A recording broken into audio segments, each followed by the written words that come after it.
गधा। कृष्णापुर नामक गांव में एक कपड़ों के व्यापारी, उसके पास एक गधा भी था। वह रोज ही कपड़ों की पोटली बांधकर घूमते हुए कपड़े बेचता था। वह गधा भी कितना भी था, ऐसे सुबह से शाम तक मेहनत से लाभ आते। उसके व्यापार की करने वाली गधा तो उसे बहुत पसंद, इसीलिए उसे बहुत ध्यान से रखता था। व्यापारी को भारी रकम से कपड़े खरीदने के लिए विदा। उसी समय में गांव-गांव घूमकर कपड़े बेचने के साथ ही साथ गधे की देखभाल करने के लिए एक आदमी को रख लिया। सारी जिम्मेदारियां उसे सौंपकर व्यापारी विदेश चला। कुछ सालों बाद लौट आने वाला अपने गधे को लंगड़ाते हुए चलना देखा।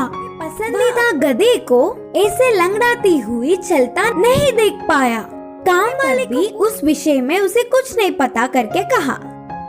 फिर वह व्यापारी ने उस गधे को बहुत सारे चिकित्सकों को दिखाया, फिर भी कुछ फायदा नहीं मिला। गधे को देखने वाला कोई भी वह क्यों ऐसे लंगड़ाती हुई चल रही है, इसका कारण नहीं बता पाया। ऐसे कुछ समय बीतने के बाद उस गांव में एक साधु आया।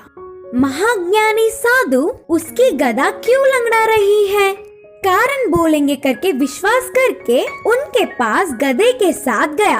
पूरे विषय जानने वाला साधु इस गधे की देखभाल करने वाले को इधर ले आओ करके कहा। तब तुरंत व्यापारी ने काम वाले को बुलवाया।